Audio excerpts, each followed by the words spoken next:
Now to the serious business of crime, and we continue the real-life trials of Sir Edward Marshall Hall. Today, what looks like a nasty bit of poisoning in a pretty open and shut case could in fact be nothing of the sort.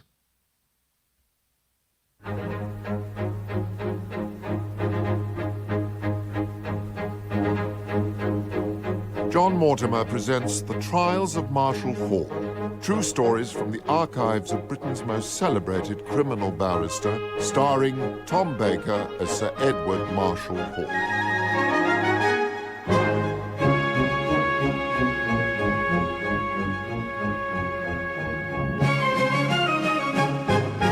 Introduced by John Mortimer. Mrs. Miphanwy Jones freewheels her bicycle the last few yards to the Kidweri village store.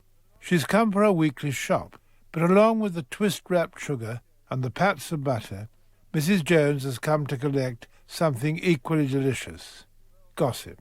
And in this village, 12 miles from Carmarthen, on this spring morning in 1920, the gossip is particularly rich and tasty. How are you today, Mr. Llewellyn? Can't complain. Little older, no wiser. And yourself, Mrs. Jones? Better than some at my age. Oh, I should say so, Mrs. Jones. Better than poor Mrs. Greenwood, anyway. Oh, don't mention that poor woman. But I'll tell you something that happened the other day. No, she comes in here, face like alabaster, eyes red with tears. I says, well, tell me, I said, what's upset you?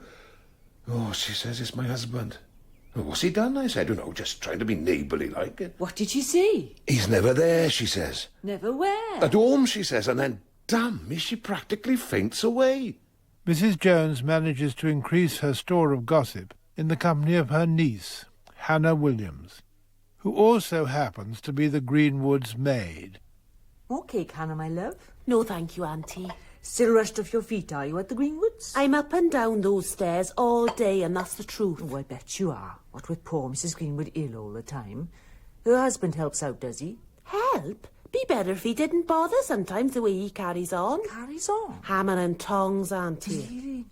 Like the war it is. I hear someone say he's been seen with Gladys Griffiths. That's his piano teacher. She's teaching him more than piano. Not that I approve of gossip. What were they doing then? Holding hands, would you believe? Broad daylight, but don't let it go any further. Oh, Auntie, my lips are sealed. More cake, my love.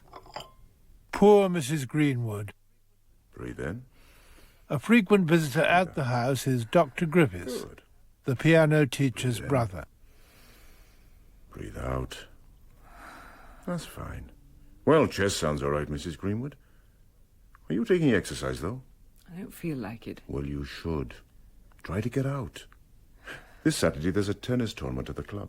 I don't know. Walk over. It'll do you a power of good. I'll see. I've run out of the pills you give me. Pills are not what you need. They help me. All right. But remember, fresh air and exercise.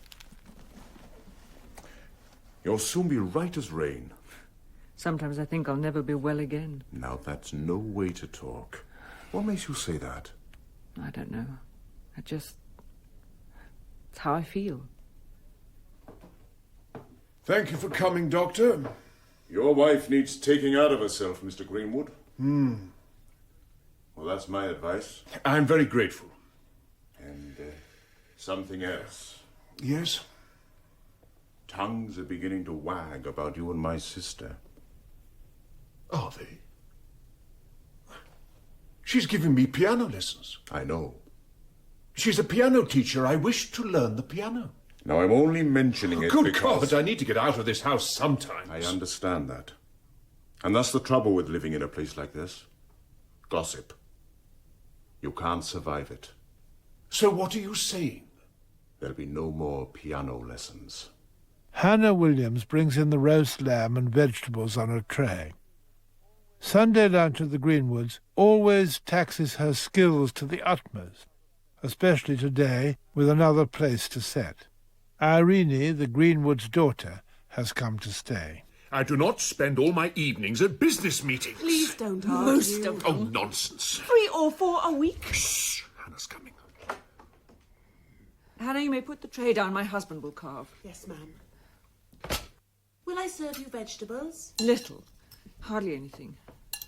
Enough! Mummy, try to eat a bit more. No, I couldn't. My stomach is bad today. That isn't enough to feed a sparrow. Leave her. But Leave her. Your mother knows what she wants, don't you, don't dear? care whatever happens to me. Please don't start. Whatever happens, it doesn't matter to you.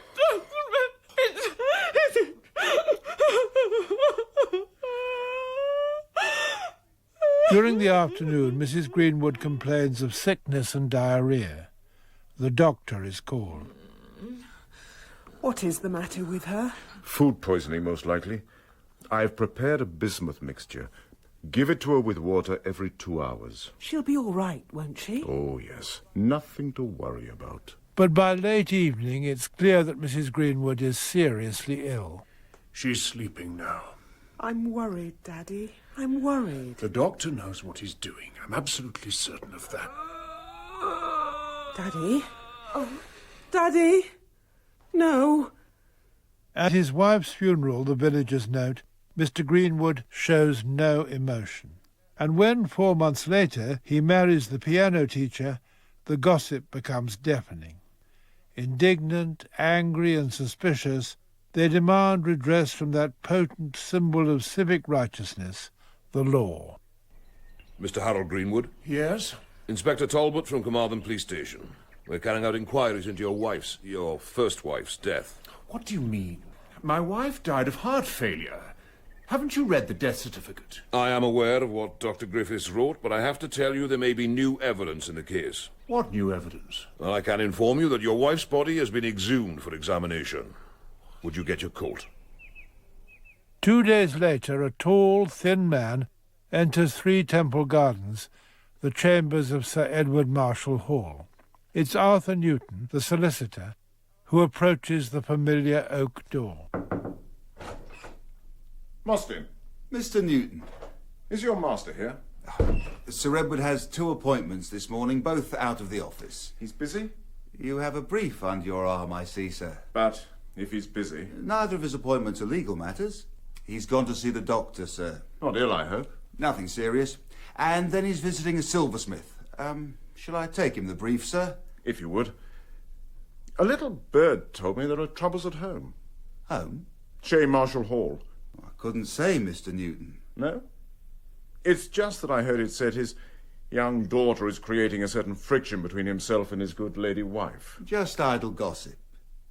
Quite. I never listened to it. No. In fact, if you hear any more of it, sir... Yes? Could you tell the person spreading such rumours that you hope they enjoy a long, slow death, with complications? Yes, quite. The brief. What is it, sir? R versus Harold Greenwood. It's at Carmarthen. Mostyn finds Sir Edward at the silversmith's in Great Titchfield Street, his head only inches from a row of 18th century spittoons. Sir? Where? Carmarthen, sir. I see. Isn't this lovely? Do you like George II silver, Mostyn? Yes, sir. I've made inquiries about accommodation, but it's proving extremely difficult. Practically all the hotel rooms are filled. Why? What's going on? The trial. People are being turned away. I spoke to the clerk of the court. He's never seen anything like it. It's a degenerate society that allows serious trials to be an aspect of its entertainment industry, don't you think, Mostyn? I'm sorry I was so long, Sir Edward. I thought the tankards were to hand. What do you think of this one? No. What? Overpriced, Mr. Trilling. Perhaps when I've returned from Wales. Oh, would that be the Greenwood trial? Well, well. With respect, Sir Edward, you'll never get him off. Is that what you think? Sir Edward, I really think we should be going now. I'll tell you what, Sir Edward. This silver tankard, if you get this fellow Greenwood off, I'll give it to you. Give it? Yes. A sort of wager. Sir... I accept. Mostyn, you are my witness. Sir Edward sweeps through the mock Gothic gates of Carmarthen Jail like a knight riding to the rescue of a small country solicitor charged with poisoning his wife. Mr. Greenwood. Yes. I think we need to establish... I am the victim of village gossip. Do you know Welsh village life? It all started from the fact that 4 months after my wife's death, I married again. They couldn't forgive me. Did you have anything to do with your wife's death? Absolutely not. She died of heart failure. It's on the certificate. And afterwards, what happened to her private means? Everything went to her children. You benefited not a penny from her estate? No, this is ridiculous. Ridiculous or not, we have to establish the bedrock of our case if we are to stand firm. Do you understand? I think I do understand. I am a solicitor. And you may have done better to have opted for trial in Cardiff or even London. Are we to be swayed by popular opinion? Of course not. I chose to stand trial here in their midst for this one reason. I wanted to show them that they are wrong and to see their faces when I am found innocent. Sir Edward? Mostyn? May I have a word, sir? Yes. Outside. I've just come from the post-mortem, sir. They weren't keen to give me the result, but I insisted you authorised it. Quite right. They found arsenic in her body. How much? The equivalent of 1/4 of a grain. Very little, apparently. But enough to kill, and administered when? The last meal, sir. What? They had lunch together on the Sunday.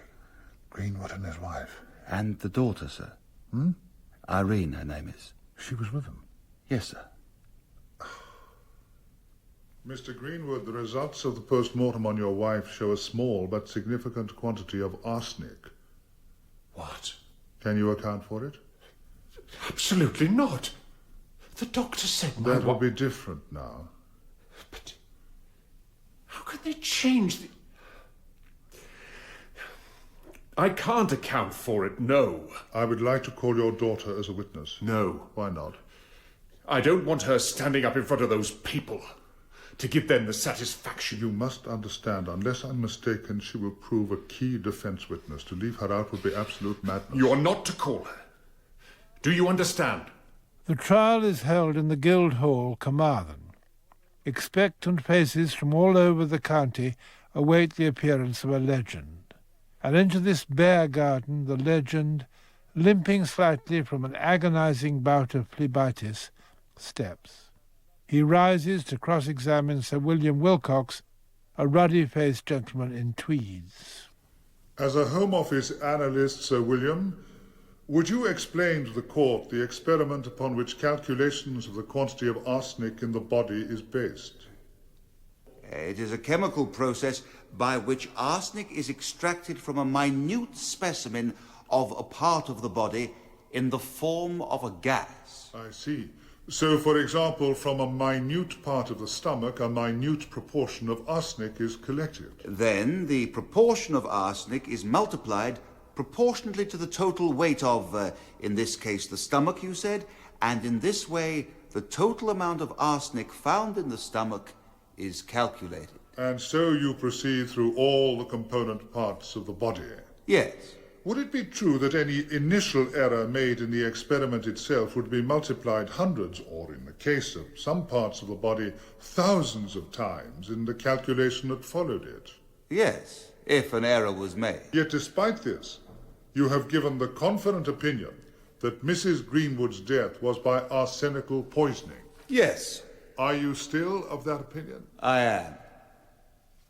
In my opinion, approximately the minimum fatal dose had been administered, yes. So the question we must answer is how the arsenic entered her body. That is not for me to say. No, you're right.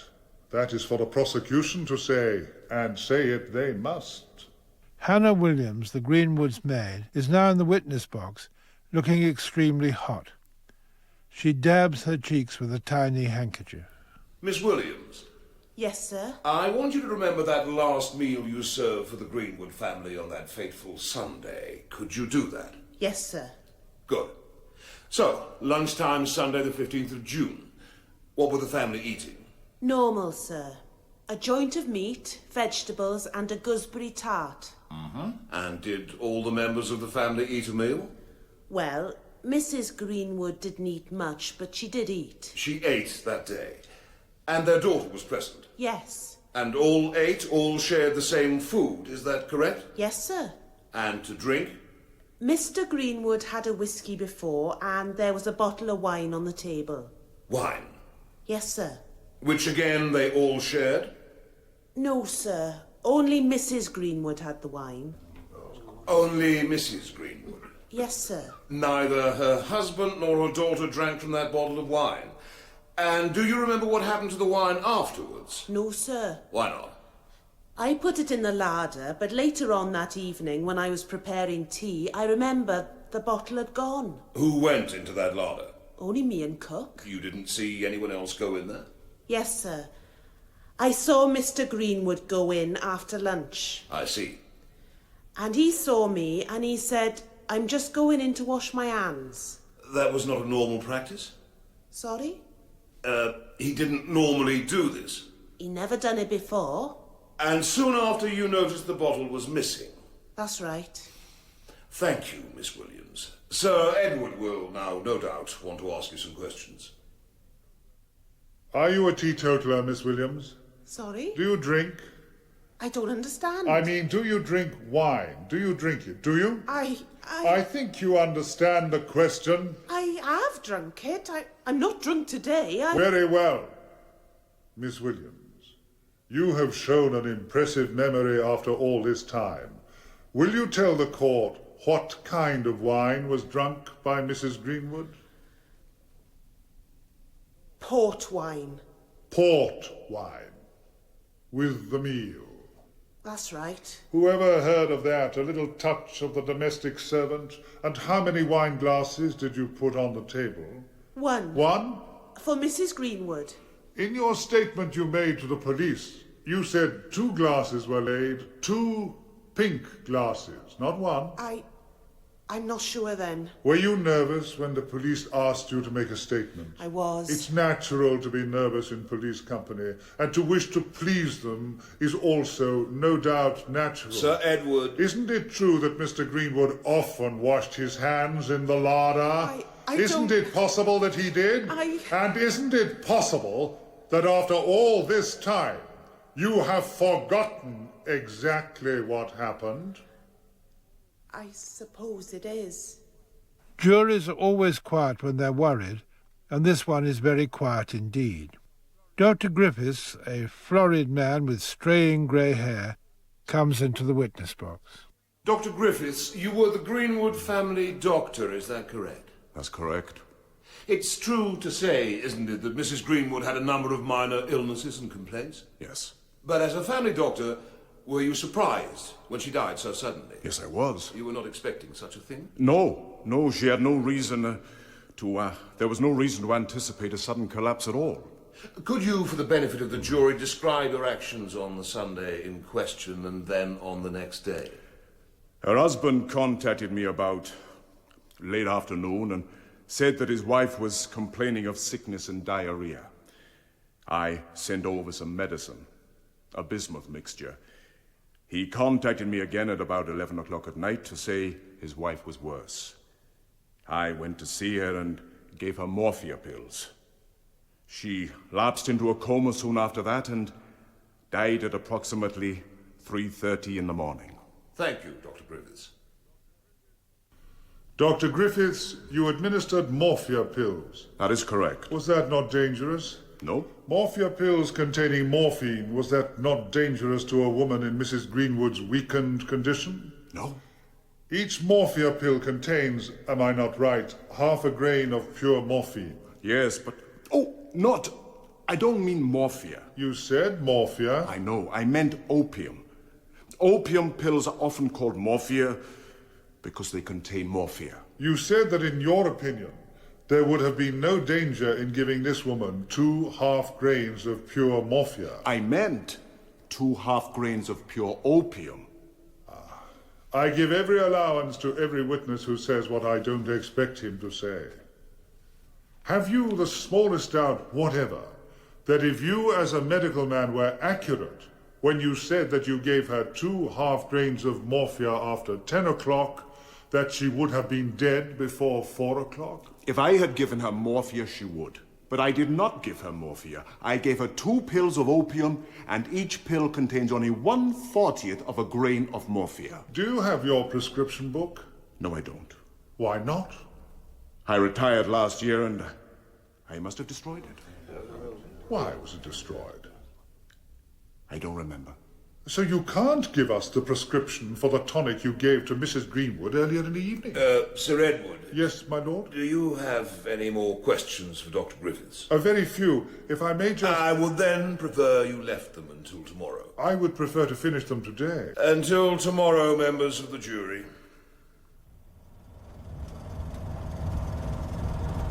Oh, How's your leg, sir? nothing the 4-mile drive in this bumping taxi won't inflame. I shall have to sit tomorrow.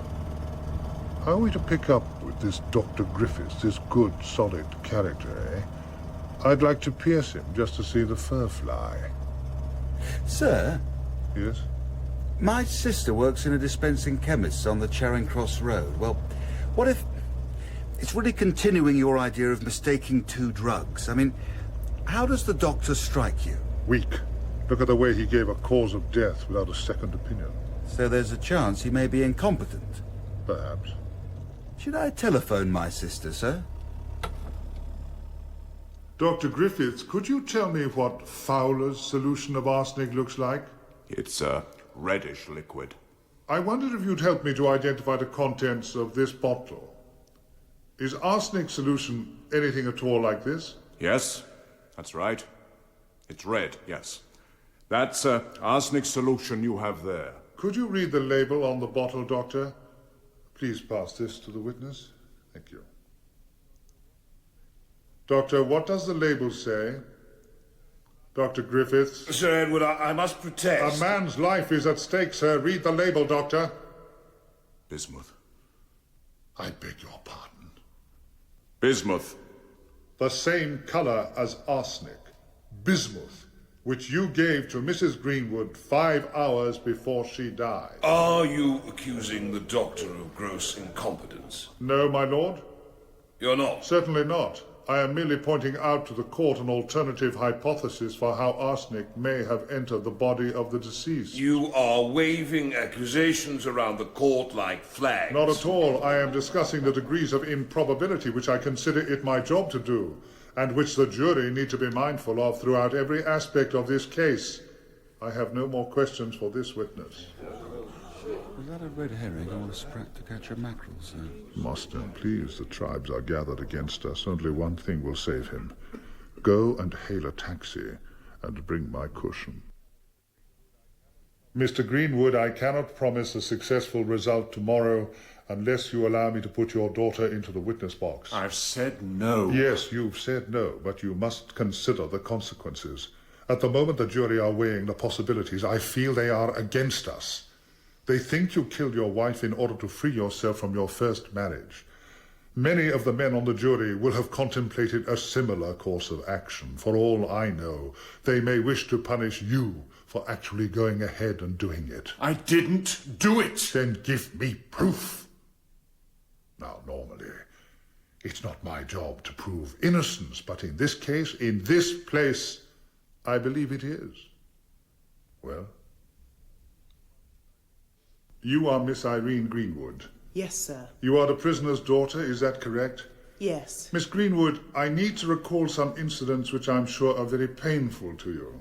Yes, sir. You are not to feel in any way embarrassed by being here, but just tell the court in as full a detail as you can what happened on that Sunday, the 15th of June. You were at lunch with your father and mother. What did you talk about? You mean during the meal? Yes. We talked about my mother's appetite, or lack of it. We often discussed that. My daddy was worried about her. Did you talk about anything else? My mother was hoping to organise a tennis competition in the village. The day before, she had attended a tennis club in the next village and was keen to do something similar. How was your mother feeling? She was quite happy. In fact, when she wasn't feeling ill, she was a kind, good mother. It was her illnesses that changed her. In many ways, I can see now she had a lot to put up with. You remember the details of the conversation that took place over a year ago? Yes, every word. How can you be so confident of that? It was the day my mother died. Yes, of course. Can you remember that meal you had on that Sunday? Yes. You all sat down together? Yes. What did you eat? Roast lamb, vegetables, and gooseberry tart. Which you ate together? Of course. Of course. Do you remember there being a bottle of wine on the table? Yes, it was a bottle of Burgundy. A bottle of Burgundy wine, which your mother drank a glass of, did she? Yes. Now think carefully. Did anybody else drink from that bottle? I did. Silence. I will have silence in this court. You drank from that bottle of wine. Yes. Are you absolutely sure? Yes, I clinked glasses with my mother. I toasted her health. No further questions, my lord? You've clinched it, sir. Not quite. But near enough to keep the final speech short, Sir Edward. In the land of oratory, Mostyn? Gentlemen, you have got to have evidence that this man administered arsenic to this woman, knowing he had all to lose by doing it and nothing to gain, and in the absence of any possible motive to suggest why he should do so. If you are satisfied he did it, then you will find him guilty.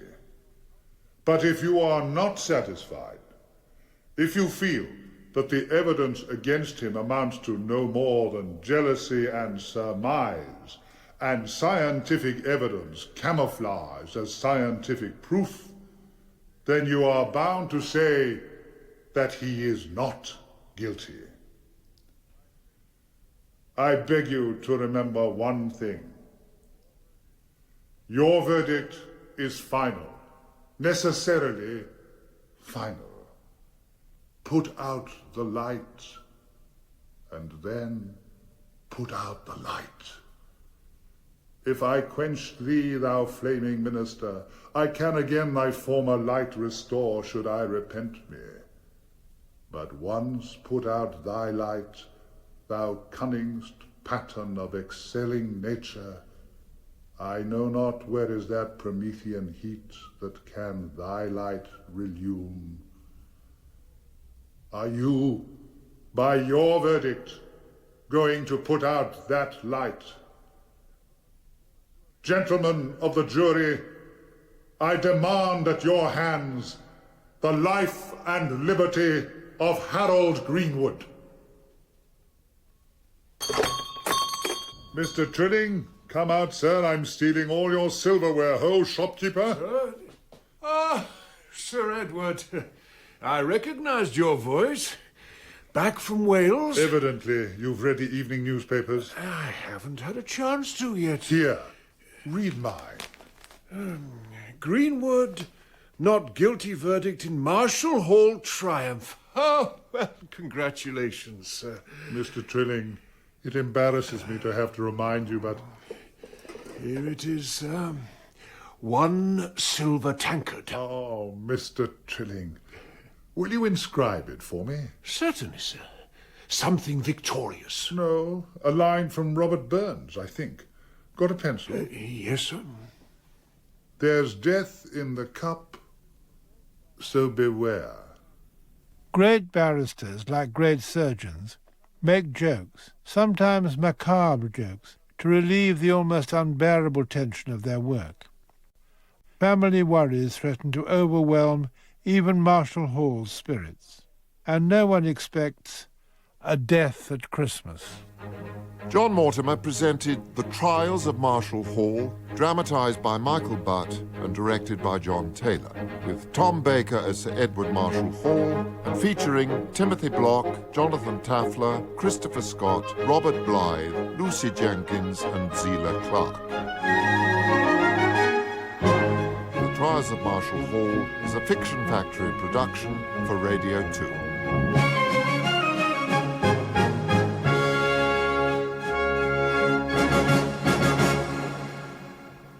And A Death at Christmas is tomorrow's episode of The Trials of Marshall Hall at the same time.